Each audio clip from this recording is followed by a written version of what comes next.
Garis besar di sini, nah kali ini kita akan mereview untuk One Piece chapter 1113 yang sangat wadaw banget. Yang kerasa banget nih tensi dan ketegangannya dari satu chapter ini. Nah oke lah, seperti biasa sebelum lanjut video ini jangan lupa untuk subscribe dan nyalakan bel notifikasinya ya. Tonton juga video ini sampai habis agar tidak ada informasi yang miss dan juga setengah-setengah. Nah mari tanpa basa-basi lagi kita langsung saja wadaw.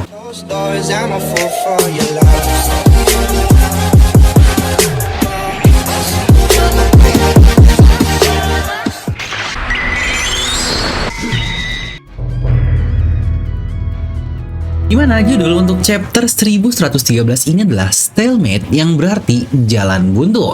Yang kalau kita ingat beberapa chapter terakhir banyak sekali ini berhubungan dengan keadaan dari para Gorosei. Mulai dari chapter 1109 kemarin terkait intercept atau pencegahan dari berita Vegapunk oleh Gorosei. Lalu juga hard aspect yang momen tersulit dari Gorosei juga, dan sekarang masuk ke jalan buntu. Yang kira-kira apakah jalan buntu tersebut? Yuk kita bahas di chapter ini. Dan sesuai janji dari Oda, dimana chapter kali ini kita mendapatkan color split yang sejujurnya ini keren banget nih, pokoknya mantap banget.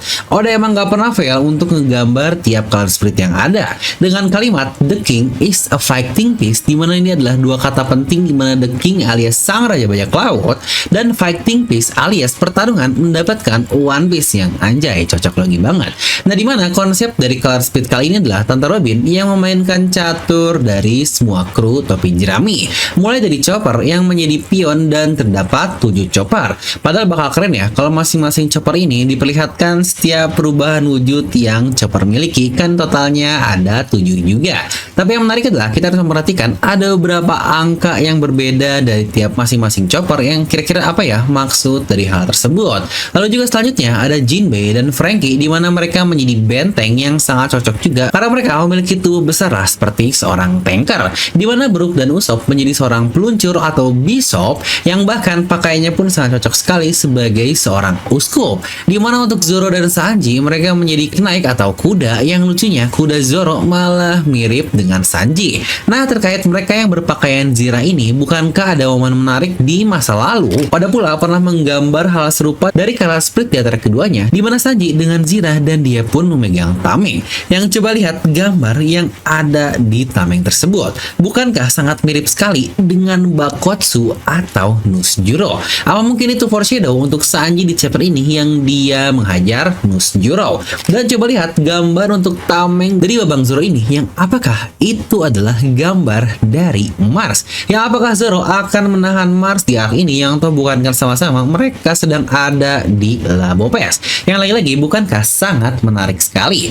Dimana mungkin untuk Nami yang menjadi ratu dan Luffy yang menjadi raja, ya ini udah hal yang tidak aneh lah. Oleh dari dulu emang selalu menjadikan Nami sebagai ratu dan Luffy sebagai raja, yang bahkan keduanya sangat cocok sekali, dimana umurnya pun sangat berdekatan. Ya senang banget sih ngelihat love-hate relationship di antara kedua orang ini. Dan kita masuk ya langsung ke isi chapter, dimana isi chapter langsung lanjutan dari chapter lalu, dimana ketika waktu berjalan sudah tersisa 30 detik lagi. Di sini Mars melihat tangki raksasa yang berisi otak dari Vegapunk. Yang perlu diperhatikan ya, skala dari Mars saja yang dia memiliki tubuh sangat besar dengan tangki yang jauh lebih besar lagi.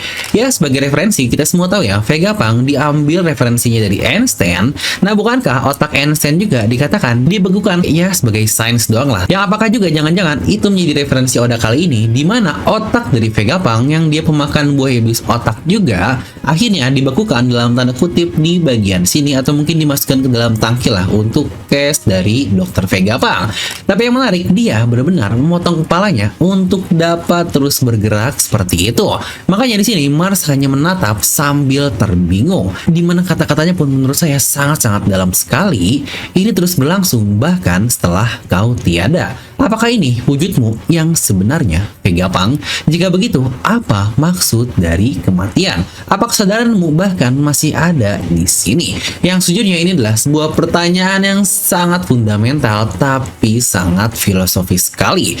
Apa itu mati? Hal ini akan sama seperti Kuma, di mana dia sekarang dalam keadaan vegetatif, dia nggak punya kesadaran. Tetapi apakah kita bisa menyebut jika Kuma sudah mati? Toh bukankah tubuhnya masih utuh dan dia pun bahkan memiliki kesadaran yang tidak tahu dari mana ketika menyelamatkan Bonnie. Lagi-lagi kita masih belum tahu apa sebenarnya konsep dibalik semua hal tadi. Ya mungkin jika dari sisi agama kita bisa menjawab lah kalau jiwa seseorang telah tiada lah yang disebut sebagai kematian.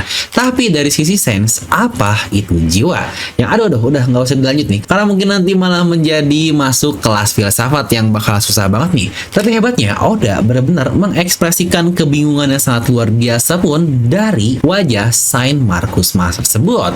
Dimana sini pun kita diperlihatkan keadaan di kampung halaman Usopp, dimana Kaya sang ratu desa yang sangat kaya saja ternyata tidak memiliki deden musik video karena katanya sangat besar. Tapi kalau ngomong Kaya makin cantik banget ya, wah Usopp pasti happy pol. Kita juga diperlihatkan keadaan di Tanjung Kembar di mana Crocus dan Labun pun sedang mendengarnya melalui radio deden musik. Di Pulau Masa Depan pun alias Baltimore, kampung halaman dari Vegapunk, kita pun melihatnya di sini, di mana di sana terdapat video deden musik yang menyiarkan Vegapunk tersebut. Hal yang tersebut pun kita perlihatkan di panel ini, dan ada yang nanya nih, kalau Vegapunk lah yang bertanggung jawab atas insiden mimpi buruk yang terjadi di Baltimore. Dan situ pun dia menjawab, bukan, itu mah kelakuan dari Franky, bukan Vegapunk. Buat yang lupa, insiden Nightmare Baltimore ini adalah ketika Franky meledakkan lab di Vegapunk tersebut. Di situ pun dia melanjutkan, saya dengar Franky juga sekarang mengubah dirinya menjadi kapal. Lagi-lagi ini sangat menarik ya, karena di bounty terbaru dari Franky kita melihat jika dia berubah menjadi Thousand Sunny. Dan yang pentingnya adalah Oda pernah menggambar saat Franky gagal di usia 70 nanti dan dia berubah menjadi kapal. Ya benar, dia berubah menjadi benda mati. Apakah ini semacam clue untuk robot kuno yang memiliki kesadaran atau bagaimana? Dan untuk case dari gambar bounty Sunny, apakah ini ada hubungan dengan Pluton yang lagi-lagi kita masih belum tahu. Kita pula berpindah ke Torino Kingdom, tempat dari Chopper. Di situ mereka berkata, bukankah itu terletak di lokasi Tanukichi sekarang berada? Dan bapaknya pun berkata, raja dari sains modern. Tetapi kepintarannya itulah yang akhirnya menciptakan banyak sekali senjata. Ya kata-katanya sangat masuk akal sih, karena kerajaan itu terkenal dengan hal-hal organik dan hal kuno, walau menurut Chopper sangat luar biasa. Kita pun bahkan diperlihatkan keadaan di Hachinosu yang jika kalian lebih detail, bahkan tengkorak dari Hachinosu tersebut masih ada bekas serangan garap. Tetapi kalau dilihat dari keadaan yang sudah riuh seperti biasa ala-ala bajak laut, ya sepertinya sudah sangat normal kembali di pulau tersebut. Karena insiden garap itu terjadi kemarin ya, atau satu hari sebelum hari ini. Dan saat waktu terus berjalan, akhirnya 10 menit masa penantian pun sudah berakhir. Dan di sini saat Mars pun mulai bergerak dan menghancurkan deden musik yang menjadi sumber suara, alias yang katanya deden musik terbaru tersebut, dan setelah dihancurkan ternyata itu hanyalah sebuah tipuan. Ya benar, itu adalah deden musik biasa yang mengeluarkan suara doang, yang sejujurnya ini nice banget. Seorang Gorosei pun tertipu dan Mars pun keluar dari pang-record sambil berubah ke mode zoanya lagi. Di sini pun Vegapunk mulai berkata hal-hal dunia yang lagi-lagi dia mengulang kata-kata di awalnya, dan Shaka yang benar-benar menjadi penasihat pun dia berkata, hey Stella, kau udah ngecek itu dari tadi? Dan dijawab lagi sama Stella, iya tahu. Dan Stella pun alias Vegapunk akhirnya mulai berkata, Oke, kita akan mulai ya. Tanpa basa-basi lagi, kita langsung saja. Wadaw, enggak, itu mah kata-kata dari Filnomi. Ya terlihat ya, semua orang yang melihat dari video pun atau hanya mendengar doang, mereka dalam keadaan yang sangat serius. Yang sejujurnya ini merinding dan kerasa banget sih tensinya di seluruh dunia seperti apa. Kebayang nggak kalian lagi dalam keadaan perang dan seseorang yang sangat-sangat berpengaruh di dunia kita mengadakan tayangan langsung atau live seperti ini tentang keadaan dunia akan seperti apa. Ya mungkin buat seorang sebagian bisa melihatnya dari sisi live, dan mungkin yang di pelosok-pelosok hanya bisa mendengar dari suara atau di radio doang. Dimana keadaan akan sangat mencekam, dimana dunia pun seakan-akan terdiam karena setiap detiknya akan sangat berharga untuk menerima informasi yang akan disampaikan oleh sosok tersebut. Dan itulah Vegapunk bagi semua orang yang ada di dunia One Piece. Yang Oda sangat bisa banget nih ngegambarin suasananya dengan sangat detail. Dimana Gorosei lain pun bertanya kepada Mars karena siaran masih belum selesai, apa yang kau lakukan? Dan Mars pun menjawab, aku minta maaf karena si siaran Vegapunk itu dia lebih hati-hati dari apa yang kita kira. Sepertinya tidak ada cara untuk menghentikan siaran ini. Kita benar-benar berada di jalan buntu. Ya buat yang lupa ya, Vegapunk sendiri pun alias Pythagoras sudah mengkalkulasi kemungkinan akan diintercept seperti ini di chapter 1008 lalu, yang makanya dari situ pun dikatakan jika kemungkinannya sangat kecil sekali. Di sini Gorosei pun berkata, mustahil untuk tahu seberapa banyak yang Vegapunk ketahui dan apa yang akan dia katakan. Tetapi York sendiri pun sudah berkata kalau Vegapunk membawa hasrat dari sarjanawan para Ohara. Yang di sini pun terlihat muka panik dari semua Gorosei, di mana ini akan menjadi Clover kedua yang berarti dia sepertinya ingin menuntaskan apa yang sudah Ohara mulai. Ya, lagi-lagi di sini pun kita berpindah langsung ke tim dari Bonnie, di mana Sanji sudah berlari kencang karena mendengar suara Bonnie tadi. Dan ketika Nusjuro sudah siap menghajar Bonnie sambil berkata tidak akan menyerahkan senjata militer itu kepadamu. Dan Franky pun mencoba melindunginya, tetapi Sanji bilang, awas Franky, kalau ada yang boleh melindunginya, itu hanyalah tuh, yang anjay banget nih, kayak tahu aja nih babang Sanjay kita kalau Bonnie masih bocil berusia 12 tahun. Dimana Sanji pun menendang Nusjuro dengan sangat-sangat kuat sekali sampai terlihat dampaknya seperti itu dan kepala Nusjuro pun ikut terbakar. Di sini pun Sanji berkata, kita tidak akan menahan-nahan kekuatan walau kau kakek sekalipun karena ini adalah pertarungan bajak laut. Tapi yang gila sih, ngelihat kecepatan dari Sanji, Nusjuro yang udah siap menyerang Bonnie, dia pun bisa bergerak sepercepat dan berhasil menahannya. Yang gila kita bisa melihat pantulan tendangan Sanji, dia melesat dulu ke pedangnya dan langsung menghajar kepalanya tersebut. Yang lagi-lagi itu Sodaiki Tetsulo yang seharusnya sangat tajam sekali. Dan di sini pula Sanji belum masuk ke mode exoskeletonnya. Ya, tapi walau sebahagia-bahagianya fans Sanjay ngelihat Sanji aksi di sini, tetap aja ini mah Gorosei Pak. Karena mau dia terlihat terluka pun, nantinya 2 halaman selanjutnya pun kita melihat jika dia baik-baik saja. Di sini pula dia berubah ke mode Bakatsunya dan menggigit Sanji. Namun terima kasih kepada bantuan dari Oimo dan Kasi. Ya, lagi-lagi di sini Sanji yang tergigit malah ngelepas tubuh Vegapunk yang untungnya ditolong oleh Atlas. Kalau sebelumnya malah akhirnya Vegapunk matikan oleh Kizaru karena Sanji gagal menolongnya. Dan yang menariknya di sini Bonnie dia berubah menjadi raksasa. Distorted Future, Giant is Future. Yang bukankah ini adalah hal yang saya bilang sangat-sangat gila sekali terkait kemampuan dari Bonnie, karena ini definisi kemampuan imajinasi yang sesungguhnya. Dia bisa benar-benar berubah menjadi seorang raksasa. Bukan Nikai is Future yang kita lihat cuma bagian tubuhnya doang yang besar, tetapi ini jadi raksasa secara total. Yang menariknya momen dia ingin menginjak Nusjuro pun mirip seperti raksasa Luffy yang ingin menginjak Kaido dulu. Yang kebayang nggak kalau kemampuan Bonnie dia bisa berubah menjadi apa saja? Contoh dia ngomong ingin menjadi pendekar terhebat di masa depan, atau mungkin Gorosei, Sanji, apapun. Bukankah ini sangat gila sekali definisi imajinasi tidak terbatas? Nah, sambil event terus berlanjut, Vegapunk pun berkata kalau dia memiliki 2 dosa besar, di mana hal tersebut pun membuatnya yakin kalau dia akan dieksekusi karena perlakuannya tersebut. Yang sepertinya 2 hal ini adalah pertama, mengubek-ngubek terkait Void Century, dan yang kedua menciptakan senjata pemusnah massal setara Ancient Weapon atau kita kenal dengan nama Mother Flame. Nah, Vegapunk pun melanjutkan kalau pesan ini akan diprogram untuk disiarkan luas tepat setelah jantungku berhenti berdetak. Yang tentu saja hal ini sontak membuat seluruh dunia kaget, karena jika begitu maka Vegapunk sudah mati. Terlihat Caesar yang gak terima karena dia baru saja beraliansi dengan Judge untuk melampaui Vegapunk. Ya, terlihat dia sangat kesal, tetapi terlihat juga dia sangat sedih, yang memang begitulah bagaimana seorang rival. Luffy pun merespon tidak mungkin hal ini terjadi, karena bukankah surat kabar pagi ini baru dikatakan jika dia dijadikan sandra oleh topi jerami.